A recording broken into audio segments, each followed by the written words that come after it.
جی دوستو، میں ہوں عبدالباسط اور آپ دیکھ رہے ہیں کلائڈوسکوپ۔ آج کچھ بات کر لیتے ہیں ایک ایسے واقعے کی جو کہ شاید میری سفارِ زندگی کا ایک بہت مشکل دن تھا، اور یہ بات میں کر رہا ہوں 1995 کی، جب میں پاکستان کا جو سفارت خانہ ہے اس زمانے میں تھا صنعاء یمن میں، وہاں تعینات تھا ایز فرسٹ سیکرٹری کے طور پہ۔ رات کو تقریباً 2 بجے، اور جو ہمارا گھر تھا فرسٹ سیکرٹری کا وہ چانسری کے اوپر ہی تھا۔ نیچے فلور پہ چانسری تھی، ایمبیسی تھی، اور اوپر فلور پہ جو ہے وہ فرسٹ سیکرٹری کا گھر تھا۔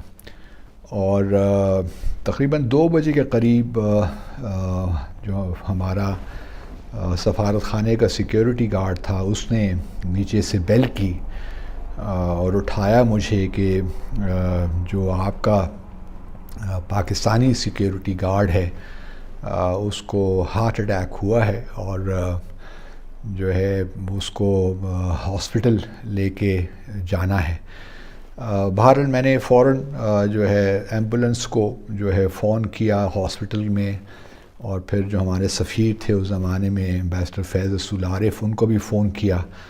تو ان کو ہم سیکیورٹی گارڈ جو ہمارے تھے ان کا نام سکندر تھا، تو وہ ہم فوراً ان کو ہاسپٹل لے کر گئے، میں اور سفیر صاحب، اور جو ہے کافی دیر وہاں پہ کھڑے رہے، اور پھر تقریباً 3 گھنٹے کے بعد ہمارے جو سیکیورٹی گارڈ تھے سکندر، ان کا انتقال ہو گیا، وہ اس دنیا سے کوچ کر گئے۔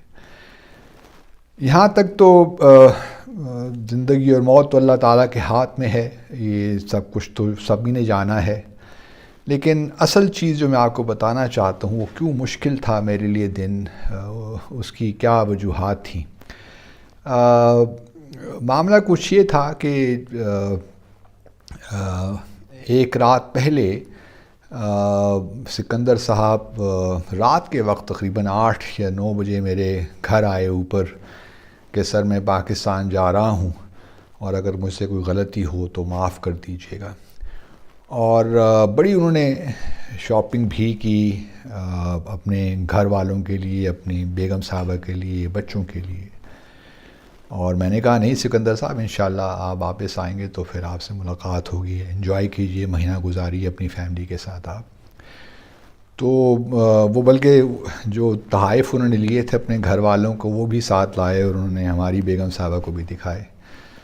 تو بہت خوش تھے کہ جی میں صبح جا رہا ہوں پاکستان، اور ہم بھی خوش تھے ان کے لیے، لیکن اور ان کی فیملی پاکستان میں یقیناً بہت بے چینی سے ان کا انتظار کر رہی تھی، کیونکہ تقریباً 1 سال کے عرصے کے بعد جا رہے تھے پاکستان چھٹی پہ۔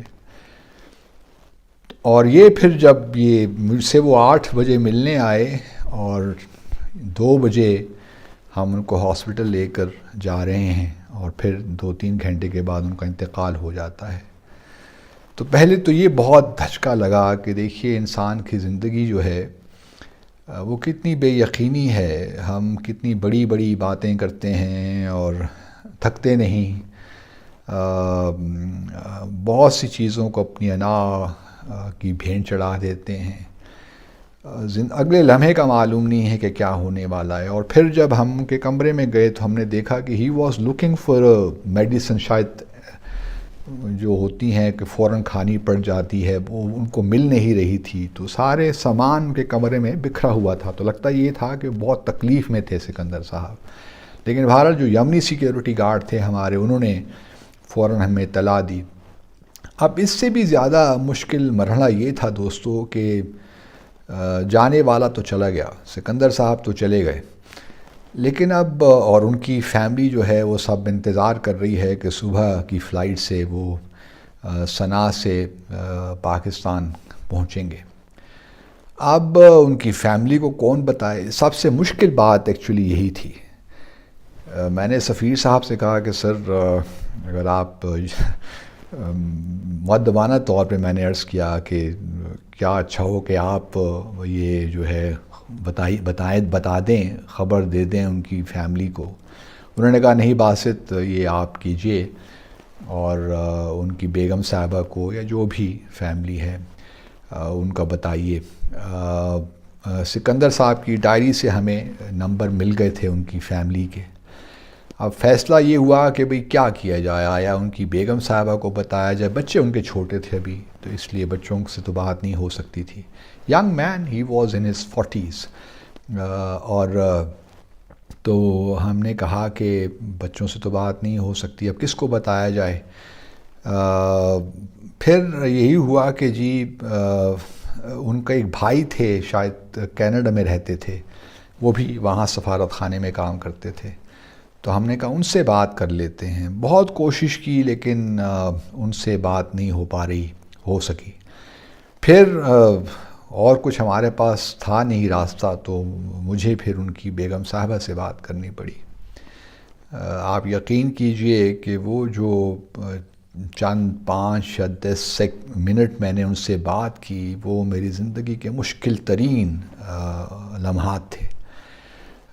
ان کو یہ بتانا کہ سکندر صاحب اب فلائٹ سے نہیں آ رہے، اب وہ 1-2 دن بعد فلائٹ سے آئیں گے تو صحیح پاکستان، لیکن وہ نہیں آئیں گے، ان کا جسد خاک ہی آئے گا۔ تو آپ اندازہ کر سکتے ہیں کہ کتنی مشکل میں، کتنی اذیت سے میں نے یہ خبر ان تک پہنچائی ہوگی۔ میں آج بھی جب بھی ان کو، سکندر صاحب کو یاد کرتا ہوں اور سارا واقعہ میرے ذہن میں آ جاتا ہے کہ اور پھر ان کی بیگم صاحبہ کا جو تھا، obviously جس طریقے سے انہوں نے ریئیکٹ کیا کہ آپ مذاق کر رہے ہیں، یہ ہو نہیں سکتا۔ وہ جب انسان ریئیکٹ کرتا ہے تو ابھی تک شاید بہت سے میں نے سفارتی چیلنجز کو ہم نے نبھایا، کچھ بخوبی نبھایا، کچھ ہم کامیاب نہیں بھی ہوئے، لیکن یہ جو تجربہ تھا دوستو، یہ میں